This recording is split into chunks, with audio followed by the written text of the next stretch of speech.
Hello friends, welcome to Affairs Cloud. We learn to lead. My name is Vikas.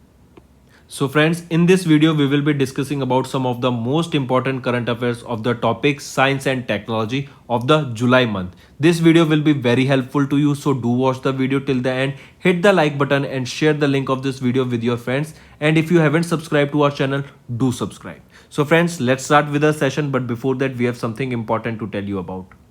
We have an app by the name Carriers Cloud which you can go and download through the Play Store. Once you have downloaded the app, you will open the app and you will see this type of screen. In this, you can go and log in with your Google account, that is your Gmail ID. Then once you have logged in, then you will be moved to this page where you can see a window. If you click on the current affairs section here, then you will be moved to this page. Now this is where magic happens. This is the course where there are two courses provided by us. First, you should know it is of 1 year and 2 years, so choose your course accordingly. What we are providing and what is the reason behind that you should purchase course of current affairs from us, and what are the important details about it. First thing, you should know that we provide you current affairs in both English and Hindi. Okay, also we provide you here current affairs daily. PDFs are provided daily. The important factor here to remember is we are providing PDF to you daily. Okay, that contains question answers of the daily current affairs. They are explained in a much easy way where you can grasp the knowledge and do your revision. Okay, apart from app, we provide you with question answers.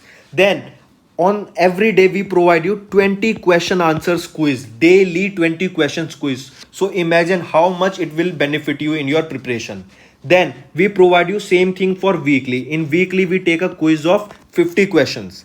Then question answers of week, we provide you a book. PDF is provided you weekly of the compiled questions of the whole week. Similarly for monthly also, ebook is given, your quizzes are taken, question answers PDF.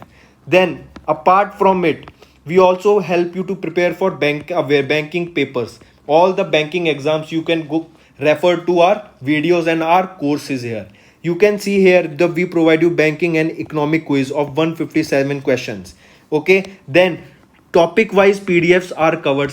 As you can see, we are making videos on indexes and reports, important days, the books and authors, all the events that are taking place in individual months. So these PDFs are provided to you and they will help you a lot in your preparation for journal awareness, your journal studies, as well as for current affairs.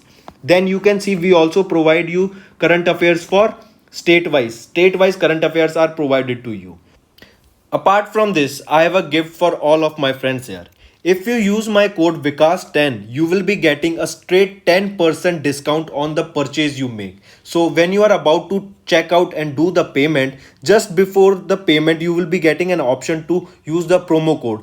There you can put the Vikas10, the code, and you will be getting an extra 10% discount on the total purchase you make there. So let's start with our video. So friends, let's start. First, we'll be talking about OneWeb. OneWeb is the organization which has recently launched 36 satellites. From which country? From Russia.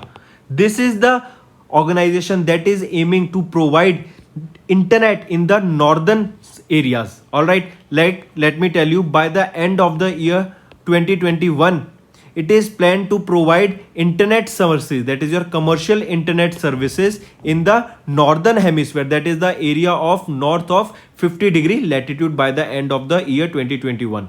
There are 36 satellites of this OneWeb, and this is a venture that was backed by our Indian company, that is Bharti Airtel. Next thing you need to know that these 36 satellites were taken to the orbit by the rocket Soyuz rocket, and they were launched from which location? The country is Russia. If we look at the key points, OneWeb is aiming to launch a total of 648 satellites to provide high-speed internet connectivity. This project is similar to the project that is of Elon Musk company, that is Starlink. What it is Starlink is also aiming to provide internet services on the earth, even on the remote areas where the network connectivity has not reached till yet. All right, they are also launching similar satellites into the atmosphere.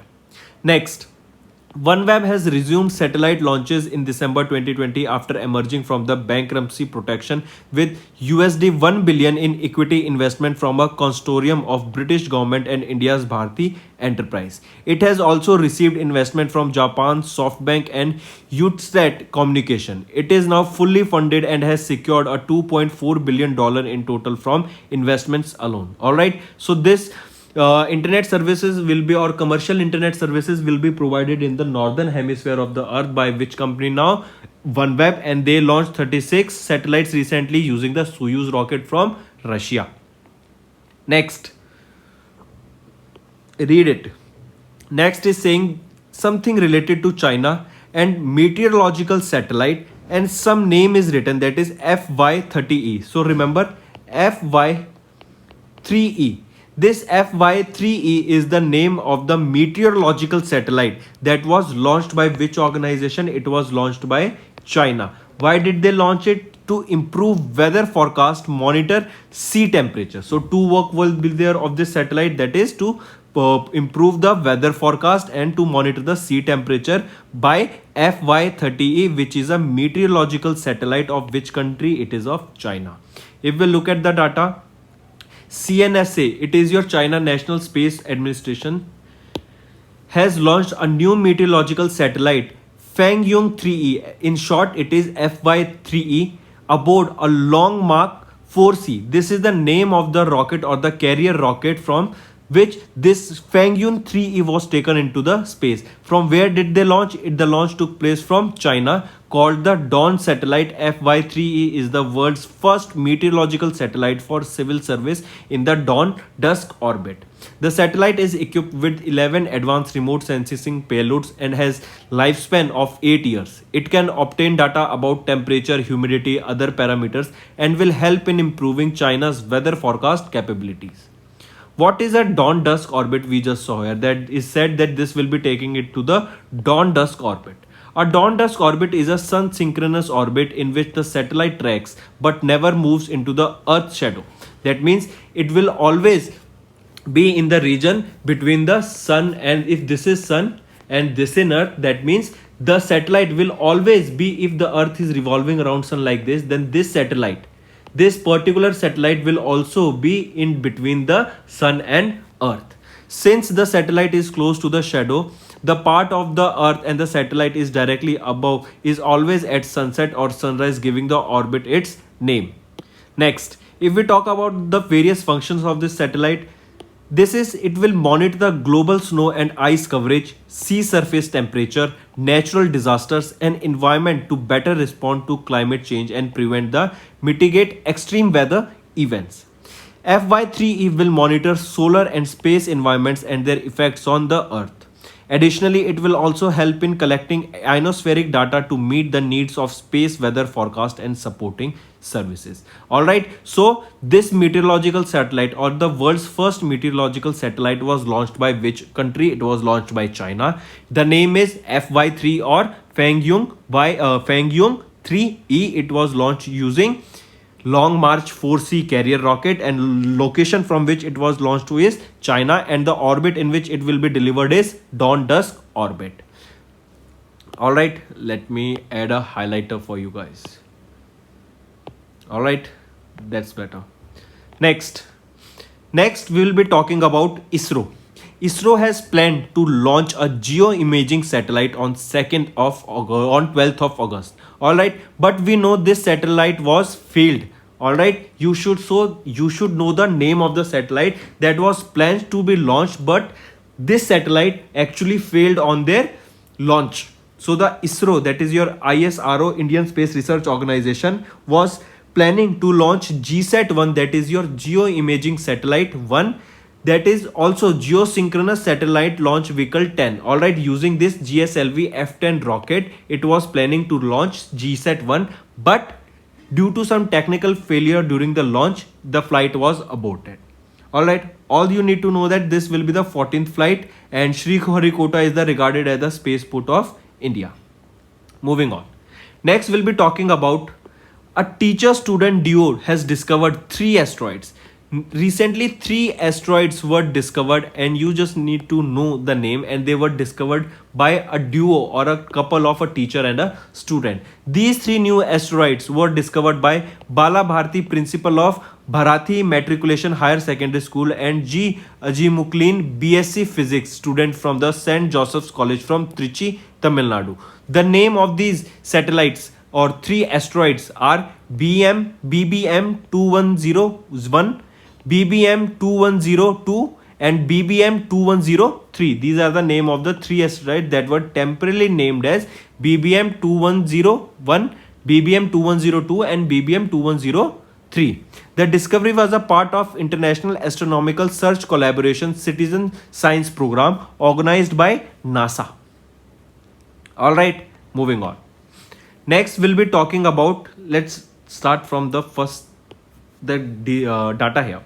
India's first indigenous autonomous drone defense system. We have done this question, and if you remember AD3, or you can write it for remembering ADD, that is your autonomous drone defense dome, namely Indrajal.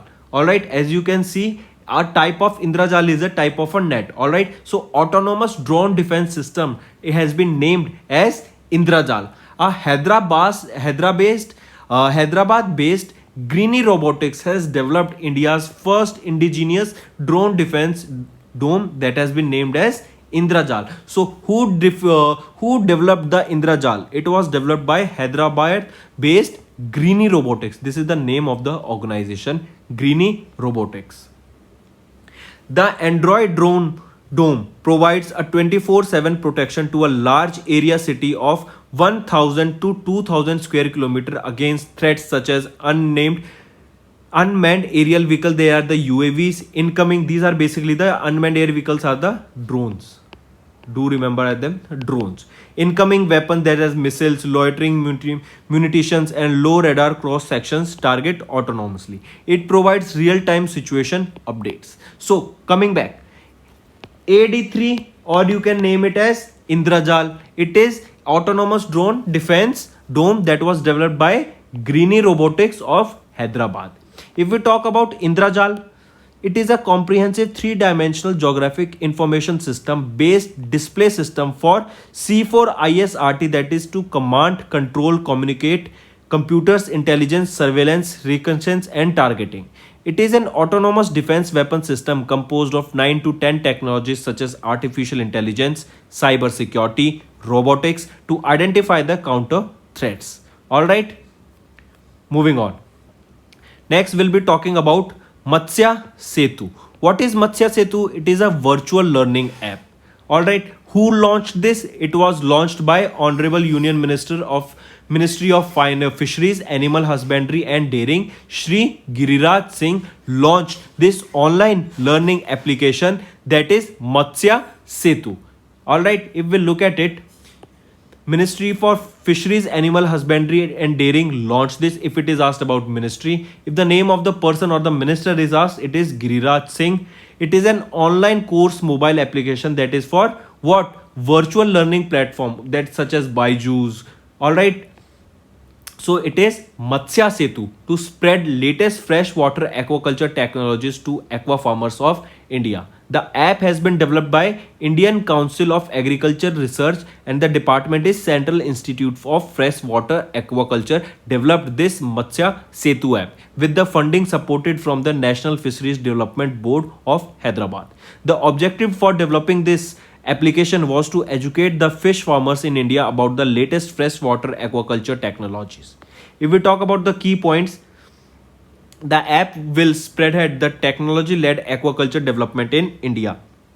It has species-wise, subject-wise, self-learning online course modules which provide explanations on basic concepts, practical demonstrations on breeding, seed production, and grow out culture of commercial important fishes. It provides better management practices to be followed in maintaining the soil and water quality, and has a provision to enable farmers to ask doubts to experts. Upon completion of each course module, an e-certificate can be auto-generated for them. Moving on. Next, we'll be talking about Sparsh. MOD. What is MOD? Ministry of Defense. Alright, has implemented SPERSH, that is a web based integrated system for sanction and disbursement of defense pension. Let's look at it. The ministry we are talking about here is Ministry of Defense, that was headed by Rajnath Singh, implemented a system known as SPERSH, that is an acronym for System for Pension Administration Raksha, for automation of sanction and disbursement of defense related pensions. This web based integrated system will remove the need of an external intermediary and directly processes the pension claims and credit pensions directly into the bank accounts of the defense related pension holders. Alright, next we'll be talking about new tool limits disruptions caused by operations. What it is, and let's look at it. USA's Federal Aviation Administration has developed a new tool called Space Data Integrator SDI, which will help in better tracking of rocket launches and space vehicles returning to Earth. It will help in shortening the time that airspaces are closed. During space operations, airspaces around the area of space operations are closed due to safety reasons. Due to this, airlines reroute flights, causing them to burn more fuel and fall behind schedule. A single launch can affect hundreds of flights. The new tool addresses this problem by automating the near instant delivery of data about a space vehicle's flight path, that is telemetry data. To use USA's air traffic control system at present, the sharing of data between the entities and air traffic control managers was done manually. If we talk about the first trial of it, the tool was first used on 30th of June 2021 for the launch of SpaceX Transporter 2. The SpaceX became the first company to share flight telemetry data with the FAA. And if we are talking about FAA, what is FAA? It is your Federal Aviation Administration. Then if we talk about the commercial space industry, the growth of the commercial space industry has increased the number of launches and re-entries, which has caused frequent disruptions to the airline industry. FAA stated that there were 45 space launches and re-entries in 2020. This may rise more than 70 in 2021. And if we talk about FAA administrator is Steve Dixon, headquarters is in Washington DC, USA. Moving on. Next, we'll be talking about Virgin Galactic's Spaceship 2, that is Unity 2021, took someone to space. And who was she? Let's look at it. She was Shrishi Bandla. Shrisha Bandla was the third Indian origin woman to be in space. Do you know who was the first? She was Kalpana Chawla. Second was Sunita Williams. And now third is Shrisha Bandla. She is the third Indian origin woman to be in space. And the organization that took her to space was Virgin Galactic. The mission name that took her to the space was Unity 22. Alright. Then, if we take a note, Rakesh Sharma is the only Indian citizen to travel into space. If it is asked only Indian citizen, he is Rakesh Sharma. And if we talk about third Indian origin woman to be in space was Shrisha Bandla, and the organization that took her to space was Virgin Galactic. Next we'll be talking about Kisan Sarthi. Kisan Sarthi was a digital platform that was launched to facilitate farmers to get right information on right time in their desired languages too. Alright, so the name of this digital platform is Kisan Sarthi. If we look at the data, Kisan Sarthi was jointly launched by which ministry? It was launched by Agriculture and Farmers Welfare, and the ministry is Narendra Singh Tomar, and the second ministry was Electronics and Information Technology. So do remember these two ministries. Alright, Agriculture and Farmers Welfare and Electronics and Information Technology, both this ministry together launched this Kisan Sarthi to help farmers get right information at the right time in their desired languages. The portal was launched virtually on the occasion of 93rd Indian Council of Agricultural Research, that is ICAR Foundation Day, that was observed on 16th of July. Very important data. When is the 93rd or when is the Indian Council of Agriculture Research Day observed? It is observed on 16th of July. Which edition of this day was observed in 2021? It was the 93rd edition of the Indian Council Agricultural Research Foundation Day observed by India. All right, and on that day, a platform was launched named Kisan Sarthi that will help farmers to get right information at the right time in their desired languages. The desired ministries which came together to launch this platform were agriculture and farmers welfare along with electronics and information technology. If we talk about the ministry and the minister of agriculture and farmers welfare, he is Narendra Singh Tomar, and for electronics and information technology he is Ashwini Vaishnav. Next we'll be talking about Kala Vishwa. Kala Vishwa is a virtual platform for traditional and folk artists that was launched by ICCR. What does ICCR stands for? Very important. ICCR is your Indian Council for Cultural Relations that launched a new platform called Kala Vishwa. This is Kala. In Hindi, you know, this is Kala. Kala is your art, not Kala. Kala is your art. Alright. So Kala Vishwa to reach out traditional folk artists, local artisans. It was launched from ICCR's Mumbai Center, that is from Indian Council for Cultural Relations Center in Mumbai. Kala Vishwa campaign was launched during the event that aims to give artists coming from rural areas a virtual platform to perform during the challenging time of the COVID-19. Kala Vishwa series will be in the virtual mode and can be viewed on ICCR's social media platform. Moving on, do remember Kala Vishwa by ICCR. Next we'll be talking about a New Shepard rocket. New Shepard rocket is related to which organization? It is related to Blue Origin. Blue Origin is the company of whom? It is the company of wait. It is the company of Jeff Bezos. Alright, Jeff Bezos is the founder of Blue Origin. Alright, so New Shepard rocket for space tourism. That means recently, even if you have read the news, that New Shepard was the rocket that took Jeff Bezos to space.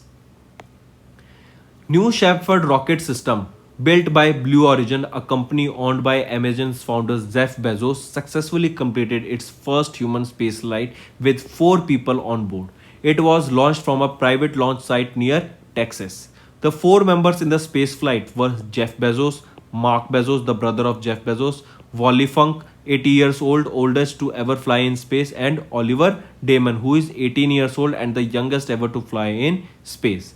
July 20th marks the 52nd anniversary of Neil Armstrong and Buzz Aldrin's landing on Moon. Who was Neil Armstrong? The first person to land on the surface of Moon, and the rocket that took it to Moon was Apollo 11. Come on and tell me, when did Apollo landing took place? Year. You need to tell me the year. Comment below. Recently, US-based spaceflight company Virgin Galactic, owned by Richard Branson, successfully completed its first space flight. Alright, moving on. Next, France has tested laser-powered anti-drone system. Important.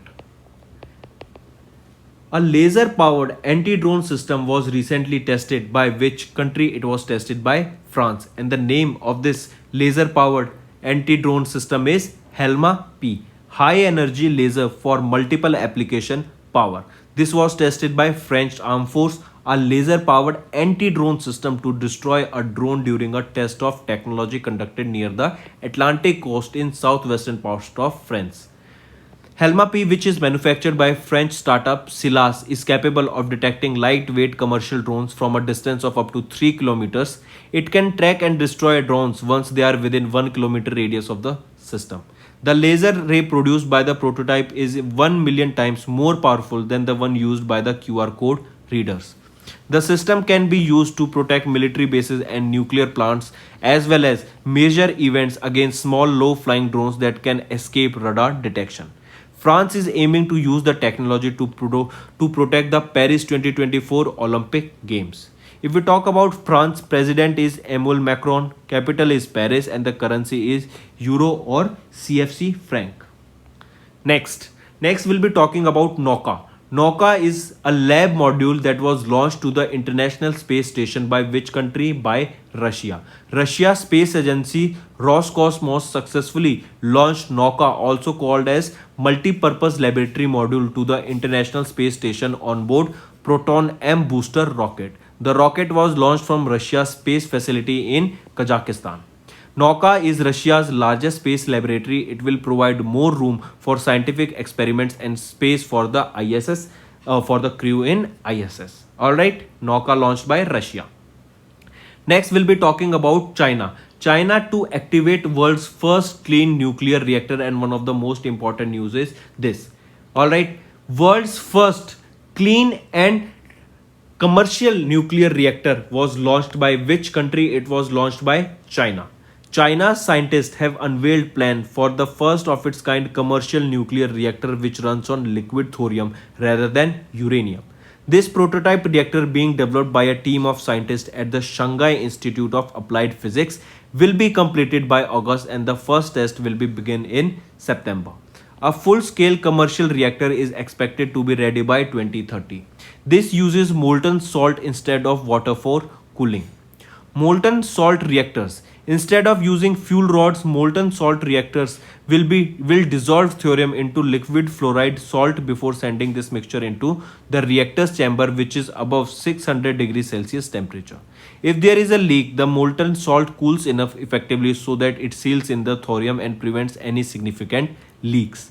All right, coming back, which country developed the first of its kind nuclear commercial reactor? That is the cleanest or the clean world's first clean nuclear reactor will be developed by China. So friends, this was our video. I hope you enjoyed our video. If you liked our video, do hit the like button, share the link with your friends, and if you haven't subscribed to our channel or if you are new to our channel, then do subscribe because it motivates us to bring a better content for you guys.